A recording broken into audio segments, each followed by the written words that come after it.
How you doing, guys? It's me, the Atheist Paladin. Christopher L. responded to my deconversion video. I'd like to thank you for doing that. I didn't really make the video specifically for you since it was something I had a back burner for a long time, but the fact we were going back and forth about certain things, it just made me realize, any time to get it done, now it was time to get done. And so you had some things to say about it, and so, there's some things I like to respond back to your comments. I doubt this will turn into some debate or anything, but, we can have a pleasant exchange over this. It doesn't really matter to me. But one of the things you said about my conversion experience, that you quoted my own words, that I said it was all high experience, and so you came to the conclusion that somehow that led to a sort of faith of mine that was somehow insincere. I wasn't completely connected to God. Sort of like, let's use one of Jesus' parables. I was one of the grass seeds that was scattered by the weeds, and so I came choked out or had soil, not very deep soil, and I was baked by the sun. Whatever applies to me. I was one of those. And so, I never had a real Christianity experience. But notice that in that parable, no matter where I get scattered, I still am what I am. I am that crop. I am that seed. So, to me, to say that I never was a Christian, it just doesn't sit well for me for several reasons. For one, back then, I do understand your objection of how that could be a sort of a not very rooted type of Christianity, but believe you and me, I was very serious, and I recognized that. So I took every moment to myself to rededicate myself to. I was on fire for God. Okay, I had no doubt in my mind back then that I was on fire for God. I knew the pastors. I knew everyone. I studied my Bible. There was nothing that I could say about then that can tell me that my Christian experience was shallow. It was anything but.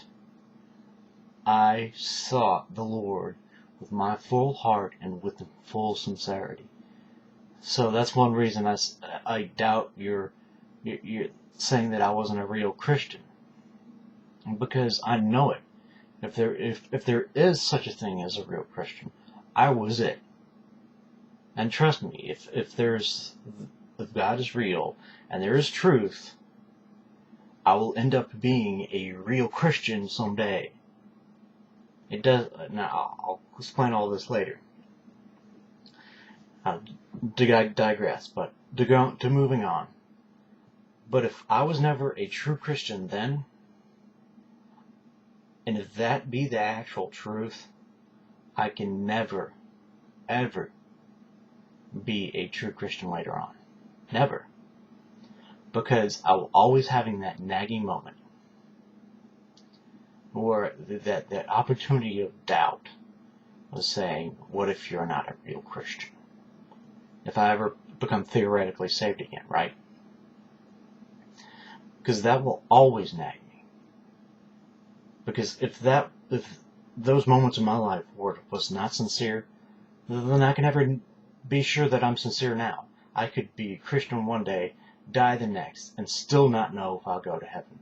Simply for the fact, because I wasn't a Christian before. So there only remains two possibilities. Either I was a Christian back then, and so I can't be now, or I wasn't a Christian back then, so it will never happen. The scenario where I wasn't a Christian back then, but I can be now, is impossible. It's simply impossible.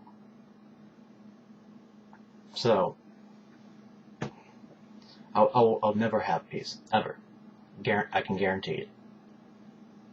So if that's the road you want to go down the no true Christian path, if that's that sort of reasoning you want to go down, then there's no safe ground then.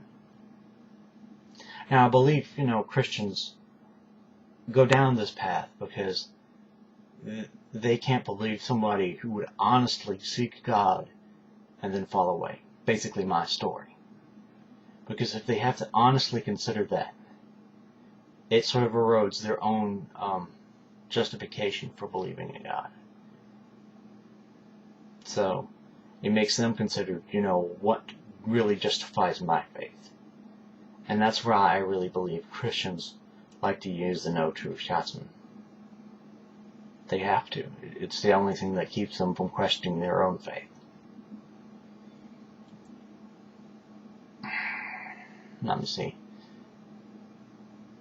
Now, you said that, of course, you were disappointed in me going to the Seventh-day Adventist Church, and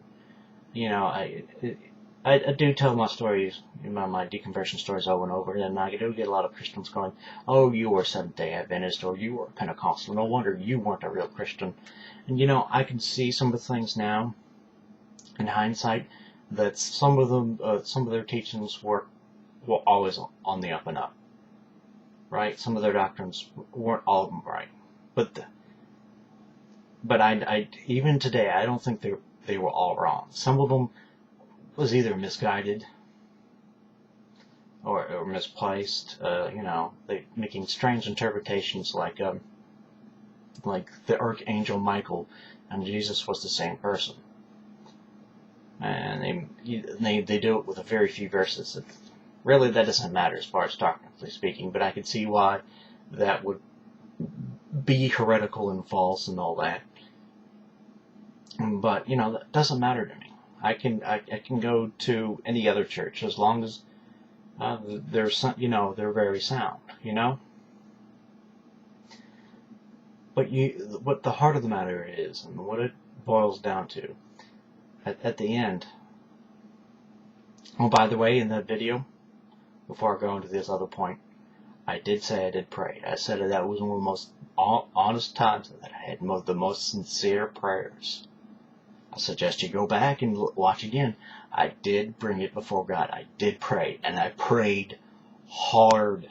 It was, if my prayers before then were insincere, they damn sure were sincere then. I guarantee it. So back to my point, where all of this boils down to, and in the end you said that I was letting something like facts get in between me and Jesus. And normally discussions between Christians and atheists, it always boils down to is, what do you value most? Do you value the religion, the faith, or do you value the truth? Now think about it. Why should the facts get in the way of knowing Jesus? If he's on the side of truth and he is real, at some point I should be able to dig at the facts to the point to where I can find that stuff, to where I can find that God is real. Am I right? So why should it matter that the facts become before Jesus? If there is a God, and he's real, why should he be jealous of me holding the facts as supreme? As me holding truth as supreme?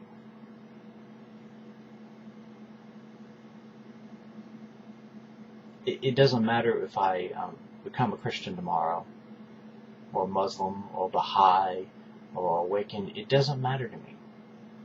Maybe at that moment I didn't want to become an atheist. It doesn't matter. I'm not loyal to my atheism now. It doesn't matter to me. The only thing that matters to me is the truth. That's it. The truth. That's all I care about. And if I can't go into the investigation of the truth and not find Jesus, and he faults me for that, and he comes up on me on Judgment Day, and he sentences me to hell, I will gladly accept that sentence. Because a God that does not value truth is not a God I'm willing to worship.